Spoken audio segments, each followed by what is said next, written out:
voilà, on va échanger, si vous voulez bien, sur le thème de ce livre. Certains d'entre vous l'ont lu, d'autres pas encore. C'est un livre que j'ai écrit, c'est un sujet qui me tenait à cœur depuis pas mal d'années et qui décrit l'itinéraire d'un chirurgien, la manière dont on est formé, la manière dont on apprend à travailler, la manière dont on travaille. Et bien que j'ai mis dans ce livre un certain nombre de notions, d'éléments, de détails techniques, j'ai voulu que ce livre soit un peu plus axé sur la communication que nous avons avec nos patients, parce que vous savez très bien, et je pense qu'on en débattra tout à l'heure, vous savez très bien que les chirurgiens ont plutôt la réputation de ne pas être très bavards. Ce sont des gens qui parfois sont très occupés, souvent, qui considèrent que le job c'est d'opérer les gens, de les opérer si possible bien, mais pas forcément de discuter avec eux, pas forcément de prendre du temps, pas forcément d'avoir peut-être l'empathie nécessaire. Donc j'ai voulu parler de tout ça, échanger avec les gens, échanger probablement avec les patients, et je suis très agréablement surpris chaque jour depuis que le livre est sorti d'en parler avec mes patients qui ont envie de discuter, qui découvrent certaines choses ou qui reconnaissent d'autres choses.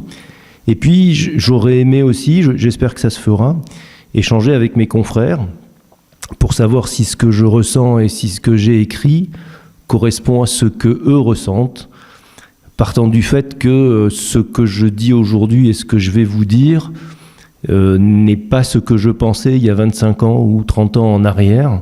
Et c'est ça qui m'a paru surtout très intéressant, c'était de montrer l'évolution. De quelle évolution je veux parler ? Vous savez, ou vous allez découvrir que pour devenir chirurgien, il vous en coûtera à peu près 17 années de votre vie après le bac, ce qui représente un gros investissement de temps, d'années, de difficultés, on peut même dire de sacrifices, parce que quand vous faites ça, vous ne faites pas autre chose, avec pas mal de déchets, un certain nombre d'appelés et pas beaucoup d'élus. Et puis, pendant ces 17 années, la formation, c'est essentiellement une formation technique. On est formé comme ça, et je vous dis aussi clairement qu'on est quasiment formaté comme ça, parce que l'idée des patients, mais l'idée des patrons également, c'est que la chirurgie, c'est un métier technique. C'est que voilà, il faut apprendre à opérer. Apprendre à opérer, c'est long. Opérer, ça fait courir des risques aux patients. Donc c'est quelque chose de sérieux, d'important. Il ne faut pas rater son opération. Et par conséquent, la plupart de nos patrons, de mes patrons, pas tous, mais la plupart, avaient pour mission de nous former dans le sens où il fallait nous apprendre à opérer.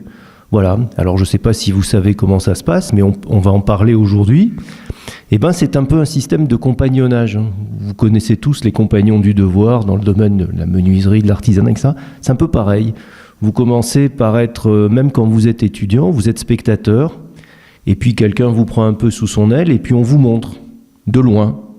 On dit voilà, tu vois, là, il va passer l'artère machin, alors va regarder dans tes livres, et puis demain au bloc, tu verras. Et puis vous apprenez, si vous avez envie, mais vous apprenez, y mettez du vôtre, on vous montre, on vous enseigne. Et puis, lorsque vous allez passer, ce qui est un peu décrit dans le livre, l'étape de ce qu'on appelle le concours d'internat, vous allez devenir acteur. Mais vous ne pouvez pas devenir acteur du jour au lendemain, parce que vous ne savez pas. Donc vous allez devenir acteur dans le sens où vous allez aider à opérer un aîné, un grand frère, un patron, etc. Alors au début, c'est rien, vous êtes là, vous faites ce qu'on vous dit, vous coupez les fils, et puis ne vous avisez pas de donner votre avis. Et puis petit à petit, quand on constate que finalement vous coupez bien les fils, alors on vous dit, tiens, tu vas tenir un écarteur. Alors ça, c'est un honneur extraordinaire quand un patron, vous êtes là, vous restez 5 heures sans bouger. Et puis voilà, et puis tout ça, ça prend des semaines, et puis après on va vous dire, tiens, maintenant tu vas plutôt faire ça, ou, honneur suprême, tu vas commencer à recoudre, etc. Donc, tout ça pour vous dire que c'est un compagnonnage extrêmement long, parce que c'est difficile et qu'on ne peut pas dire que c'était exprès pour nous embêter, mais ce compagnonnage, il est encore une fois essentiellement technique. C'est-à-dire que moi, dans mon cursus, et vous doutez bien qu'avant de me lancer dans cette aventure, j'en ai parlé avec d'autres collègues, on m'a appris à opérer, je trouve que mes patrons m'ont appris à bien opérer, je vous rassure, mais on ne m'a pas appris à faire face aux gens, on ne m'a pas appris comment annoncer aux gens une mauvaise nouvelle. Vous savez, annoncer une bonne nouvelle, faut pas s'inquiéter, on y arrive toujours. C'est pas très difficile parce que quoi que vous disiez, les gens sont tellement impactés par la bonne nouvelle qu'ils vous diront que ça s'est bien passé. Quand vous avez annoncé une mauvaise nouvelle, c'est complètement différent, c'est exactement l'inverse. Et ça, on nous l'apprend pas. Il n'y a pas, et sauf erreur même maintenant, mais en tout cas, il n'y avait pas de montant, de cursus, d'heures de formation, de mise en situation, de jeu de rôle, de tout ce que vous voulez, d'échange, pour dire, eh ben voilà, vous devez annoncer à ce monsieur que ce qu'il a, c'est très grave et que vous allez l'opérer. Ou vous devez annoncer à cette dame que ce qu'a son mari, il faut l'opérer, ou que même, malheureusement, on ne peut pas l'opérer. Tout ça, ça nécessite une formation, parce que sinon, vous faites des dommages collatéraux. Et j'ai compris donc, au fil des années, et c'est ce qui m'a motivé, que la chirurgie pouvait faire des dommages collatéraux en dehors des ciseaux et du bistouri. Mais ça, c'est quelque chose que j'ai réalisé au bout d'un certain nombre d'années. Et chacun fait sa propre expérience, chacun fait sa formation un peu sur le tas, au fil de ses succès. Encore une fois, je parle de communication, de technique, on pourra en parler si vous voulez, au fil de ses succès et beaucoup au fil de ses échecs, qu'il faut savoir reconnaître. Et moi, je me suis un peu mis à poil dans ce livre en racontant des choses que 25 ans après, je considère comme avoir vraiment très mal géré. Mais j'ai fait comme j'ai pu, avec ce que j'avais à l'époque, dans la situation où je me trouvais. Après, on fait le parcours, on fait le bilan, on réfléchit, et puis on se dit, quand même, il y a des choses dont il faudrait parler, peut-être même parler aux jeunes étudiants, aux jeunes internes, peut-être même, on dit toujours, si jeunesse savait, on peut toujours essayer, leur faire partager l'expérience, etc. Et donc, le propos, à mon sens, principal de ce livre, c'est ça, c'est d'essayer de vous faire comprendre ce qu'est notre vie, et en dehors de l'aspect Grey's Anatomy, machin, hein, c'est un reflet de la réalité, enfin c'est du cinéma, ce qu'est notre vie face à vous, et certains d'entre vous étaient avec moi il y a quelques jours, et ce que peut être la souffrance des soignants. C'est-à-dire que, bien évidemment, la souffrance du patient, ça c'est la priorité, surtout contre la maladie, mais que vous réalisiez aussi que quelque chose qu'on a mal fait, ou quelque chose dont on découvre qu'il ne fallait pas le faire comme ça, ou pour le coup, même dans la technique, quelque chose qui a des conséquences graves, c'est une souffrance pour celui qui l'a fait. C'est proche d'une forme de culpabilité. Ce qui a introduit dans ce bouquin une discussion qu'on aura peut-être tout à l'heure, parce que je trouve aussi que c'est une des discussions clés, une discussion par exemple entre l'erreur et la faute. Dans ce métier, quand vous faites une bêtise, on va mettre ce mot entre guillemets, c'est souvent lourd de conséquences, vous le savez. Alors il y a deux sortes, pour moi il y a l'erreur, je me suis trompé, j'étais en toute bonne foi, avec tous les éléments dont je disposais, j'ai pris cette décision et c'était pas la bonne. C'est sûrement pas excusable, mais en tout cas explicable. Et puis il y a la faute. La faute c'est, on m'a appelé à 2h du matin et j'avais pas envie et je suis pas allé. Et puis sauf que le monsieur ou la dame, il est mort parce que je suis pas allé. Donc ça aussi, c'est une des discussions qui m'a paru intéressante d'évoquer dans ce livre et que j'aimerais qu'on ait tout à l'heure si ça vous intéresse. Tout ça pour vous faire découvrir toutes les facettes de ce métier. C'est vrai que c'est un métier un peu mythique. Il y a des métiers comme ça qui touchent à la vie et à la mort et qui peuvent aussi fasciner un peu les gens. Mais ça vous permet un petit peu d'y rentrer dans cet univers et de voir comment les choses se passent. Alors vous verrez dans le livre, ça c'est une petite demande de l'éditeur. Il y a beaucoup de choses techniques. Je ne veux pas que ça vous rebute ou que vous considériez que c'est pas la question. C'est la question dans le sens où ça explique le chemin, ça explique la formation, et c'est sûrement ce qui a mené à cette réflexion. Alors j'ai fait en sorte que ces détails techniques soient expliqués avec des bas de page, avec des explications, avec des parenthèses. Parce que vous savez très bien que ça entraîne un certain jargon professionnel et chirurgical, et que si je veux vous faire rentrer dans cet univers, je me dois de vous dire les choses telles qu'elles se nomment et de vous les décrire telles qu'elles se passent, y compris des scènes dans le bloc que vous lirez, vous aurez l'impression qu'on est là ensemble, mais aussi de les justifier, de les rendre compréhensibles. Sinon, c'est ce que nous appelons, nous, de la jargonophasie, c'est-à-dire je me réfugie derrière un jargon qui n'est pas compréhensible pour tout le monde. Alors ce problème du jargon, c'est aussi un problème important, parce que lorsqu'on réfléchit à cette communication, je reviens là-dessus parce que c'était le centre de mon propos, cette communication entre le chirurgien, moi j'ai voulu que ce livre ne parle que de ce que je connais. Je sais bien comment les généralistes communiquent, bien ou mal ou très bien, je sais bien comment les cancérologues communiquent. Moi je me suis borné à parler de ce que j'ai fait et avoir l'honnêteté de dire ce que j'ai mal fait. Mais ce problème du jargon, c'est un problème plus large de celui de la communication. Alors la communication, lorsqu'elle se fait mal, il faut se poser la question de savoir pourquoi. Et il y a beaucoup de réponses possibles quand on y réfléchit. Il y a le fait de fuir la communication. J'ai pas envie de parler. J'ai pas envie de vous parler. Alors vous courez après le chirurgien parce qu'il est 20h, l'intervention est finie depuis midi et vous n'avez pas de nouvelles. Pourquoi le chirurgien ne vient pas ? Parce qu'il a du travail. À 20h, il est peut-être encore au bloc. Ça, c'est recevable comme argument. Parce qu'il n'a pas envie de vous parler. Ça, c'est possible, mais ce n'est pas recevable comme argument.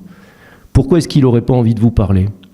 Soit on revient au propos de tout à l'heure, parce que ce qu'il a à vous dire, c'est quelque chose de très pénible, et qui se dit qu'il va s'éviter à lui de vous annoncer des choses pénibles, parce que votre peine va rejaillir sur lui, et qu'il essaye de l'éviter. Soit simplement pour vous éviter quelque chose, mais ça c'est pas recevable, parce que c'est reculer pour mieux sauter, il faudra bien le dire le lendemain. Et puis après, il y a des choses plus basiques, qui à mon sens aussi ne sont pas recevables, qui sont, c'est pas son caractère. Il aime pas, il est pas à l'aise dans la communication, il sait pas, c'est pas recevable. La chirurgie n'existe que pour les patients, la chirurgie n'est pas faite pour les chirurgiens. Le chirurgien n'a pas à se protéger, parce que simplement ça l'emmerde de dire des mauvaises choses. Et on s'aperçoit d'expérience que même des choses très dures et très pénibles, lorsqu'on les dit, lorsqu'on les explique, lorsqu'on les justifie, ça passe beaucoup mieux que lorsqu'on les cache. Et les patients, lorsqu'on leur cache des choses, systématiquement vont toujours imaginer bien pire que ce qu'on avait à leur dire. Alors là encore, cette communication, je vais faire un petit retour en arrière, ce livre, lorsqu'on a décidé de le faire, on l'a fait avec un prof de linguistique qui s'appelle Alain Bintolila, qui a fait beaucoup de bouquins. Et ça nous a été suggéré par un événement de notre vie familiale, que je vais vous raconter après.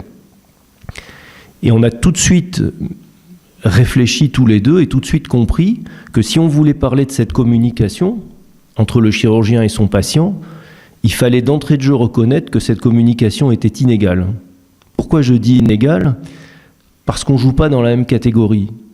Moi, je suis debout, je suis en bonne santé, j'ai ma blouse, j'ai le savoir et je joue sur mon terrain, comme on dit au football. Le patient, il est malade, il a peur, il n'a pas la connaissance, il ne comprend pas le langage, il est couché dans le lit. C'est très inégal. Et pour aller au bout du raisonnement, c'est un peu facile. Donc, on a voulu travailler sur cette communication inégale et essayer de rétablir un petit peu les choses. Donc, effectivement, comme je disais tout à l'heure, en décidant de proscrire ce jargon, cette jargonophasie, qui ne sert en réalité qu'à nous protéger, nous. Je vous ai expliqué, j'ai passé 1 heure hier à vous dire. Ah oui, mais si j'explique avec des termes d'agrégé d'anatomie, vous ne comprenez pas. Donc c'est une manière de faire sans faire. C'est-à-dire, vous voyez, je vous ai expliqué, je suis gentil, je vous ai reçu, etc. Dans cette communication inégale, il y a ce qu'on dit et la manière dont on le dit. Là maintenant, je vous parle, j'essaie de vous regarder, tous, vous êtes nombreux, mais je vais faire ce que je peux, parce que lorsqu'on s'adresse à quelqu'un, on le regarde. C'est une marque de respect, c'est une marque d'intérêt, et ça appuie ce qu'on est en train de dire. Dans la communication inégale, il y a... oui, alors vous savez, c'est pas gagné, c'est grave, voilà. Je fuis le regard, et puis je vais balancer ce que j'ai à dire, et puis je vais essayer de m'en sortir comme ça. Dans la communication inégale, il y a du verbal. Encore une fois, moi j'attends vos questions, on va en discuter. Et puis il y a du non-verbal. Le non-verbal, c'est ce que je dis, mais comment je vais le dire ? Il y a beaucoup de progrès à faire. Chacun d'entre vous a été confronté à ça, ou va y être malheureusement, mais c'est comme ça, pour lui-même, pour ses proches, pour sa famille, etc. Recevoir les gens dans un couloir entre 2 portes pour leur dire, écoutez, ouais, ça s'est bien passé, mais bon, on va quand même faire un peu de chimio, et puis vous savez, c'est pas gagné. C'est pas très efficace, c'est pas très empathique. Donc il faut parler aux gens dans un endroit qui est approprié, dans un endroit qui est dédié, dans un endroit où ils peuvent s'exprimer. où ils peuvent poser les éventuelles questions qu'ils ont à poser. Ça paraît très important. Et lorsqu'on s'adresse aux patients et lorsqu'on s'adresse aux accompagnants. Parce que trop longtemps, on n'a pas pris en charge la douleur des accompagnants. Déjà, on ne prenait pas bien en charge la communication avec le patient, mais la communication avec le mari, la femme, la mère, le fils, c'est quelque chose qui est emmerdant, on va essayer de s'en débarrasser. Alors, les accompagnants, ils souffrent aussi, hein, vous le savez, c'est quelque chose qu'il faut absolument intégrer. Et pour en revenir à cette communication, je disais, il y a la manière dont on le dit. Je vais vous raconter une anecdote. Pendant des années, Nathalie peut en témoigner, moi je suis un type un peu anxieux et donc j'aime bien faire ma visite le dimanche. Voilà, je l'ai faite ce matin, ça prend une demi-heure, mais je sais que tout le monde va bien, je sais que les gens qui sont en réa, eh ben, le dimanche, ils sont un petit peu abandonnés, très bien. Donc j'y vais, c'est mon problème. Régulièrement, depuis des années, je passais, donc j'arrivais partant de chez moi, j'allais dans mon bureau, j'allais me changer pour mettre ma blouse ou mon pantalon blanc ou machin, et j'allais faire ma visite. Et pendant toutes ces années, jamais personne m'a remercié. C'était normal, après tout, je fais le job, je suis là pour ça, c'est mon métier, pas déconner, il est là, on est bien content. Puis un jour, je me suis dit, quand même, franchement, j'ai pas de vie, quoi. Je travaille le samedi, le dimanche, je travaille pas, mais je fais la visite. Un merci, un petit quelque chose me ferait plaisir, quoi. Non, c'est pas moi. Pour une fois, c'est pas moi. Et je comprenais pas pourquoi. Et puis un jour, par hasard, j'ai dit, j'ai la flemme d'aller me changer, je vais pas me changer. Oui, c'est moi ? Non. Non. Allez, ok, peu importe. Je vais pas me changer. Et ce jour-là, j'ai été jouer au tennis. Et puis, je me suis dit, bah, après tout, pourquoi pas, je fais la visite comme ça. Et là, tout d'un coup, tout le monde a réalisé que j'avais une vie en dehors de l'hôpital, que j'étais un être humain normal, et que quand même, malgré le fait que ça soit dimanche, que j'ai une famille et que je sois allé jouer au tennis, j'étais là, que j'étais pas obligé non plus. Et tout a changé. Et les gens m'ont dit « Ah, merci, c'est vraiment gentil, parce que ça me rassure, parce que... » Alors, qu'est-ce qui rassure ? Ce qui rassure, c'est de dire « Tu n'es pas malade et moi chirurgien, tu es un humain, je suis un humain. » Donc je suis comme toi, là, j'ai été au tennis, voilà, je suis content, ou je racontais n'importe quoi, je me suis fait taper en 3-7, je suis pas content. Mais tout d'un coup, on le sort de cette ambiance un peu confinée et on le remet dans une vie normale. Et la manière de le dire est importante.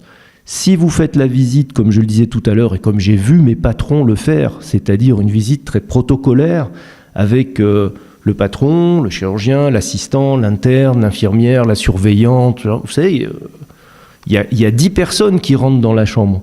C'est absolument pas confidentiel et c'est complètement blindé, c'est complètement impénétrable. C'est-à-dire que moi, j'ai vu des patrons faire la visite et ne pas s'adresser aux patients.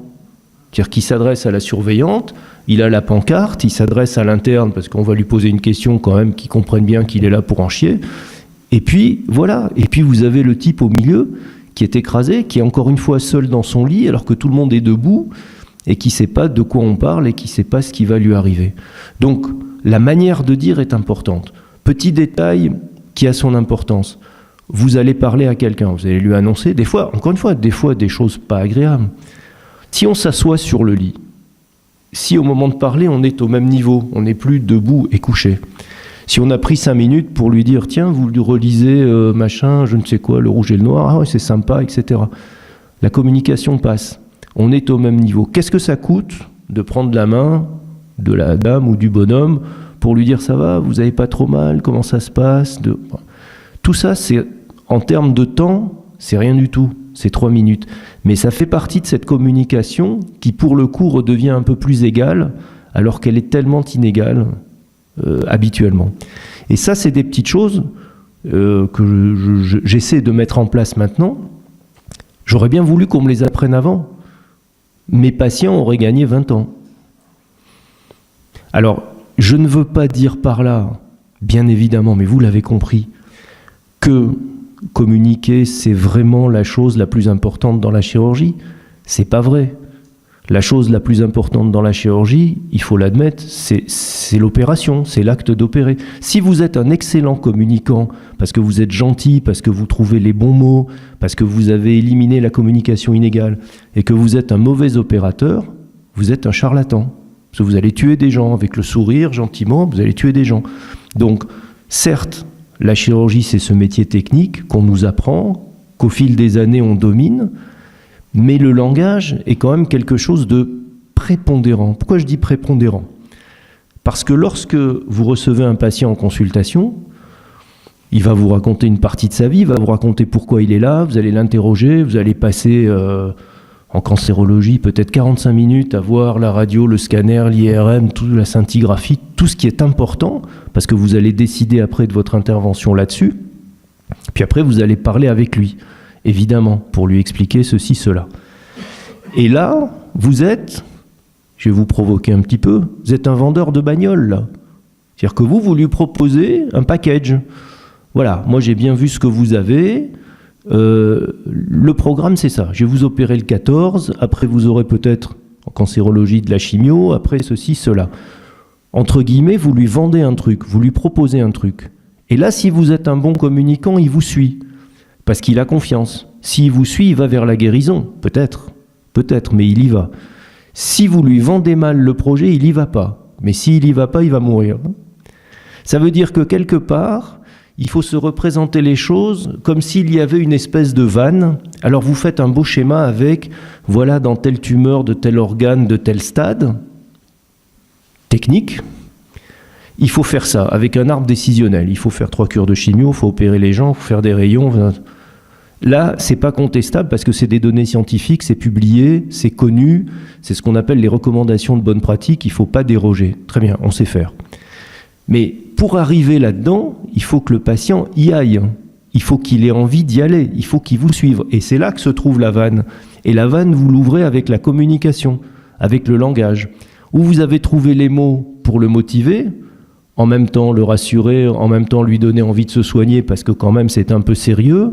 Les mots qui vont donner la confiance, il va vous suivre. Et c'est peut-être le début de la guérison.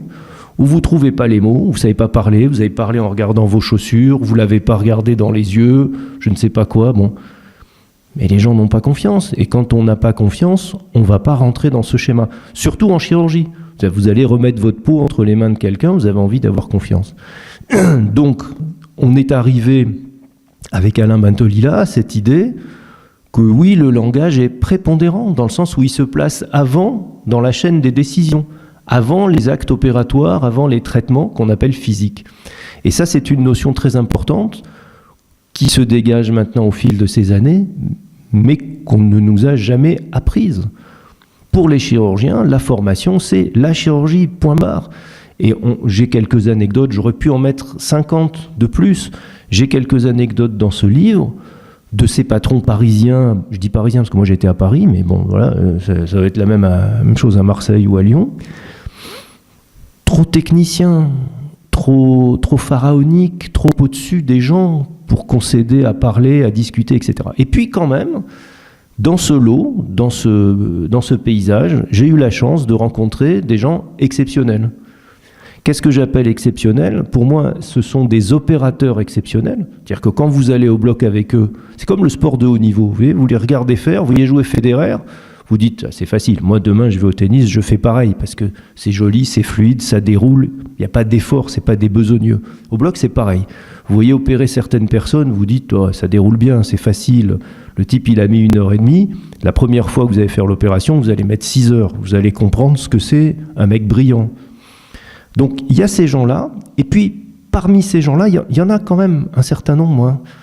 Parmi ces gens-là, il y a un petit pourcentage qui, en plus d'être des opérateurs exceptionnels, sont des hommes exceptionnels. Moi, j'ai eu la chance, j'en ai rencontré quelques-uns, et qui passaient ce message à leurs élèves. Je me souviens d'un vieux patron, le pauvre, il est décédé maintenant, qui un jour nous avait réunis. Il y avait ce qu'on appelait les staffs, là, on discutait des dossiers. Vous voyez, ça c'est révélateur, on ne parlait pas des gens, on parlait des dossiers. Puis il nous avait dit à nous, les jeunes internes, alors écoutez-moi bien, si vous pensez que la chirurgie c'est un métier technique, il faut changer de métier, vous n'avez pas compris. Ça nous est passé au-dessus de la tête parce que nous, ce qui nous intéressait, c'était d'opérer le lendemain, d'apprendre à faire bien, de faire mieux, plus vite, etc. Mais il avait tellement raison. C'est un métier qui n'est pas un métier technique, c'est un métier de communication en prenant pour acquis la technique qu'on a apprise. Encore une fois, sinon on est un charlatan. Mais cela dit, cela étant acquis, c'est un métier de communication. Très certainement, vraiment à l'évidence. Et lorsque dans sa formation on croise ne serait-ce que 2 ou 3 personnes sur ces 17 ou 20 années, vraiment on se rend compte qu'il y a quelque chose à faire. Et c'est plus tard qu'on repense à ces gens-là et qu'on se dit mais oui, mais lui il le faisait comme ça, lui il m'en a parlé, lui il parlait aux gens. Et on se rend compte que ces gens étaient paradoxalement des gens très accessibles, des gens qui avaient, alors que c'était le professeur machin qui avait 60 ans, qui était connu en Europe, etc. Et à 20h, il était dans la chambre du patient à parler avec la femme, à raconter 2-3 sottises pour rassurer. Quand on laisse un message, le type rappelle, etc. Donc, il faut bien admettre que même des gens exceptionnellement brillants au plan technique, au plan de l'acte opératoire, avaient bien compris qu'il y avait autre chose en plus. Et moi, je leur en sais gré. Certains dans ce bouquin, j'espère, vont se reconnaître. Ou alors, ils sont devenus séniles, ils ne se reconnaîtront pas. Mais je leur en suis très reconnaissant parce que ça a été le début d'une réflexion. Et d'une réflexion qui m'a amené à voir ce métier un petit peu autrement. Voilà ce que je voulais vous dire. Je serais très heureux qu'il y ait quelques questions qui ouvrent une discussion ou qui amènent une réflexion sur autre chose, si vous voulez, ou sur une partie de ce que j'ai dit, ou sur quelque chose à discuter de votre expérience. On sait que chacun d'entre nous, moi le premier d'ailleurs, n'a pas toujours été du côté des gens en bonne santé. Des questions dans l'assistance, des remarques, des anecdotes. Moi, je suis preneur de tout. Alors, attendez, juste une chose. J'enregistre. Donc, si vous ne parlez pas dans le micro, je ne pourrai pas vous enregistrer. C'est pour ça que j'ai un micro qui est preneur, donc il n'y a pas de problème. Je vous amène le micro. Voilà, ça permet au docteur quand même de boire un tout petit peu pendant ce temps-là. Je meuble. D'accord. Oui, je voudrais juste rebondir sur quelque chose que tu as dit tout à l'heure. Je crois qu'il faut parler de la confiance. Oui. Et la confiance ne vient que s'il y a un dialogue entre le médecin, le chirurgien particulièrement, et son patient. Et je voudrais juste rappeler une anecdote. Il y a un certain nombre de gens qui ont dû voir 7 morts sur ordonnance, le film, qui est un film de faits réels, de faits totalement absolument, réels. Absolument. Voilà. Il ne donne pas le nom ni des chirurgiens, ni des patients, ni de la ville même, mais qui s'est réellement passé. Et à un moment donné, il y a une patiente je m'en souviens qui doit bien. se faire opérer par un chirurgien. Par Piccoli. Par Piccoli, absolument. Et les autres chirurgiens qui lui en veulent, parce qu'il opère mieux qu'eux, ont démonté le chirurgien à la patiente. C'est ça. Qui n'a plus voulu aller se faire opérer, mais dont le mari a quand même insisté pour qu'elle se fasse opérer par ce chirurgien. Oui. Et elle est morte sur la table d'opération. Oui. On ne sait pas, on ne saura jamais d'ailleurs, puisque c'est un fait réel, si elle est décédée par le manque de confiance qu'on a instauré en elle, ou par la malchance, puisque c'était un accident d'anesthésie.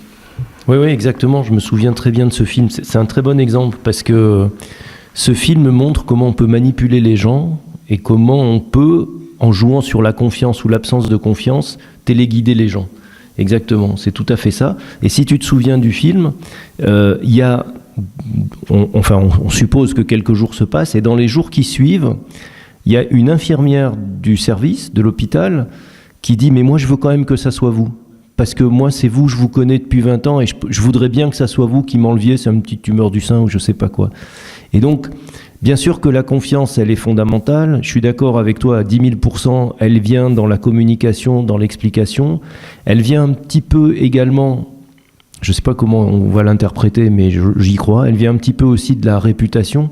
En général, quand on va se faire opérer par quelqu'un, on se renseigne un petit peu, ou c'est quelqu'un qui a opéré quelqu'un que vous connaissez, pas dire un peu le bouche à oreille, mais presque, ce que peut vous en dire aussi votre médecin, etc. Mais moi, je crois énormément, je vous l'ai dit, je vous le répète, dans ce premier contact qu'il y a avec son chirurgien. Voilà, on le sent ou on le sent pas. À technique équivalente. On exclut de ce débat ceux qui ne savent pas. Je ne veux pas en parler, mais de toute manière, dans ce métier, on ne triche pas très longtemps.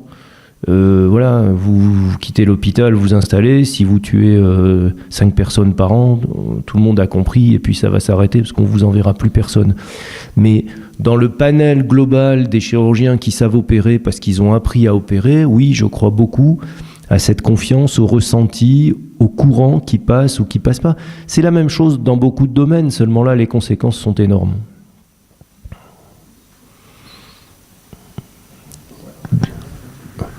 Si vous pouvez demander au monsieur qui s'en aille, parce que je sens que là, je ne vais pas m'en sortir. Il a besoin peut-être de se faire opérer. C'est déjà fait, je l'ai opéré déjà. Mais il est là, vous voyez, il va bien. C'est pour ça que je boite, d'ailleurs. il a voulu s'occuper de ma jambe, alors qu'il ne sait pas le faire. C'est pas son métier, la jambe. Non, ce que je voudrais, c'était raconter une anecdote personnelle, puisque tu en as parlé. Oui. Pas de mon anecdote, mais quelque chose dont tu as parlé. C'est que j'ai eu la malchance d'être hospitalisé un jour, pas à l'Enval, parce que bien que j'ai un peu grandi tu fais très jeune, tu fais très jeune. Voilà. Et est passé quelqu'un qui est une sommité, en tout cas, même internationale, qui est connu internationalement, c'est Della Monica, professeur Della Monica, qui est passé avec ses internes. Oui. Il est rentré, j'étais tout seul puisque j'étais à l'isolement, pas en prison, mais à l'hôpital. La prison, c'était après. Après, c'était la prison. Et donc, le professeur est rentré. Il m'a même pas dit bonjour. J'étais tout seul. Il était avec ses internes, ses externes. Et il a commencé à expliquer mon cas. Bon, ce qui m'a un peu irrité, donc je l'ai contredit. Mais il voulait même pas me répondre. Oui. Même pas me répondre. Et c'est quelque chose de dramatique. Et je voudrais juste dire autre chose. Je suis pharmacien, pour ceux qui ne me connaissent pas. J'étais pharmacien. Et c'était très fréquent à la pharmacie de voir, alors là, il ne s'agit plus des chirurgiens, mais des généralistes, de voir les patients arriver en me disant « le médecin ne m'a pas parlé ». Et c'était terrible parce qu'on était obligé de parler de choses, ça n'est pas notre métier. Oui, tu étais obligé de faire le job à leur place. De faire le job à la place du médecin. Et c'est quelque chose de très important. La communication, je suis tout à fait d'accord avec toi, c'est essentiel, c'est même essentiel dans la guérison. Ah oui, mais bien évidemment, c'est essentiel dans la guérison pour plusieurs raisons différentes. Pour la raison qu'on a évoquée tout à l'heure, parce que s'il n'y a pas la communication, il n'y a pas la confiance, les gens vont... Et puis alors, après, c'est très grave, parce que vous aboutissez sur des dérives importantes. Il y a des gens qui ne vont pas avoir confiance, vont considérer que c'est pas ça qu'il faut faire ou que c'est trop lourd. Il y a des interventions qui sont très lourdes, qui sont très délabrantes. Il faut quand même essayer d'expliquer aux gens pourquoi. Et puis, il y a une petite partie de ces gens qui vont refuser la proposition et qui vont basculer sur des médecines parallèles. Alors moi, ça me choque pas qu'on prenne des tisanes pour soigner éventuellement une allergie, un truc, peu importe. On considère que ça fait pas de mal. Mais lorsque c'est fait à la place de vrais traitements pour des maladies graves, c'est quand même qu'on a raté quelque chose, qu'on n'a pas su, soit qu'on a été trop rassurant, on n'a pas expliqué que c'était quand même grave et qu'il fallait, soit qu'on a négligé, soit qu'on n'a pas expliqué du tout, je sais pas, mais ça c'est une dérive qui est possible lorsque la communication n'a pas été bonne. Et ça, je considère que c'est une dérive assez grave. Alors ce que tu dis m'évoque deux choses, si vous permettez et si vous avez le temps. La première chose, c'est ça. Moi, j'ai vécu ces visites patronales, et je vous l'ai dit tout à l'heure, il y a quelque chose qui m'accroche encore l'oreille, c'est un dossier. Un dossier. Il n'y a pas longtemps, je discutais, je ne sais pas si vous savez ce que sont les médecins anatomopathologistes. Vous ne savez pas, je vais vous l'expliquer. Ce sont ceux qui regardent tous les morceaux de tissu. Vous faites une biopsie, c'est lui qui va regarder dans son microscope. Vous faites une opération, vous enlevez un morceau du poumon, c'est lui qui va regarder et qui va vous donner une réponse sur le type de tumeur, la taille, la localité. C'est une très très lourde responsabilité parce que de la réponse qu'il va nous donner va dépendre l'avenir du patient, va dépendre le traitement qu'on va proposer, etc. Donc c'est un métier à très haute responsabilité. Moi, par la force des choses, je les fréquente beaucoup. J'ai la chance d'en avoir autour de moi qui sont brillants. Mais lorsqu'on se téléphone, souvent ce sont eux qui m'appellent. Bon, t'as opéré monsieur Untel, explique-moi un peu parce que c'est difficile, je voudrais pas dire de conneries. Mais c'est incroyable, on vous dire, alors oui, je vais te parler de ce cas. C'est pas un cas, c'est un monsieur. C'est un monsieur, il a une femme, il a des enfants. C'est pas... Seulement lorsque vous êtes anatomopathologiste, ou lorsque vous êtes biologiste, ou parfois même, c'est triste, lorsque vous êtes radiologue, vous n'êtes pas en contact avec les gens. Alors vous traitez des images, si vous êtes radiologue, vous traitez des résultats sanguins, si vous êtes biologiste, vous traitez des biopsies. Mais ce n'est pas la vraie vie. La vraie vie, c'est que ce sont des gens ordinaires, ce qu'on appelait dans le temps les malades. Déjà, on s'est sortis de là, parce que vous savez, c'est les malades, c'est eux les malades, puis nous, on est les gens en bonne santé. Maintenant, on dit les patients. C'est un petit peu mieux, ça veut dire qu'il va falloir attendre longtemps. Mais ce sont des gens ordinaires, confrontés à des situations extraordinaires. Le jeu, le contrat, le deal, ce qu'on nous demande, c'est de les remettre dans leur vie d'avant, le mieux possible, le moins mal possible, dans la situation ordinaire qu'ils connaissaient. C'est ça le contrat. C'est je vous prends à un instant T de votre itinéraire, où vous êtes dans cette situation difficile et extraordinaire, et je m'engage, moi, dans la mesure de ce que je peux faire, ce que je sais faire, à vous remettre dans la situation antérieure. C'est ça le contrat. Je rebondis moi aussi sur la chose que tu as évoquée, en dehors de ces grandes visites de patrons, etc., qui est, c'est pas le sujet du livre, mais je trouve que c'est important, qui est la formation des nouveaux médecins. Je pense que tu as des choses à dire aussi là-dessus, Gabriel. Malheureusement, l'évolution de la technologie, d'une part, l'évolution de tout le côté médico-légal, d'autre part, le fait qu'il n'y ait pas beaucoup de médecins encore, contribue à ce que les consultations aillent vite. Mais la consultation du médecin, et je parle maintenant de mes confrères généralistes, pour qui j'ai le plus grand respect, parce que je trouve que ce qu'ils font, c'est difficile, la consultation du médecin, elle aussi, elle a dérapé. C'est-à-dire qu'on voit arriver sur le marché de jeunes médecins qui font cette espèce de, pardonnez-moi l'expression, de médecine McDo. Qu'est-ce que c'est la médecine McDo? Pour être caricatural, c'est je sais pas ce qu'elle a, cette vieille, je vais l'envoyer au scanner. C'est pas ça la médecine. La médecine, c'est asseyez-vous, qui êtes-vous, quel âge vous avez, est-ce qu'on vous a déjà opéré, est-ce que vous prenez des médicaments, de quoi vous plaignez-vous? Vous venez parce que vous avez mal au ventre, vous venez parce que vous avez mal aux pieds, vous avez saigné, qu'est-ce qui se passe? Et puis une fois qu'on a passé un bon quart d'heure à discuter avec les gens, on va les examiner. Venez, déshabillez-vous. Alors on regarde, on va examiner le ventre, on va examiner les poumons, le cœur, le machin. Alors ça prend du temps, mais on ne trouve que ce qu'on cherche. On ne peut pas faire passer tous les patients au scanner à l'IRM au prétexte qu'on ne sait pas ou qu'on n'a pas le temps ou que c'est chiant. Ça ne marche pas comme ça. C'est pas comme ça que ça fonctionne. Mais ça, c'est quelque chose de terrible et c'est aussi une dérive. Moi, j'ai appelé ça la médecine McDo. Voilà. Bon, asseyez-vous, qu'est-ce qu'il y a? J'ai un peu mal après le repas. Bon, on va faire une gastroscopie, une coloscopie, et puis on va faire une échographie. Alors l'échographie, c'est magique parce que c'est pas agressif, ça fait pas mal, c'est facile, on a le rendez-vous. Mais il y a des échographies qui sont strictement inutiles. Inutiles. Seulement voilà, médecine McDo, faut que ça aille vite, etc. Ça, c'est une dérive que moi je trouve dangereuse. Elle est due au fait que, je vais peut-être pas rentrer dans ce débat, mais c'est une des explications, au fait que les médecins ont moins le temps, que les médecins, il n'y en a pas beaucoup, mais ça c'est une volonté politique, ça fait 30 ans qu'on décide de former moins de médecins, donc il ne faut pas s'étonner maintenant qu'on nous dise, dans telle région il n'y a personne, et dans telle autre région il en manque, etc., où il faut 4 mois pour avoir un rendez-vous chez un ophtalmo. Là aussi, il y avait une vanne, on l'a fermée quelques années en aval, ça coule plus. Voilà.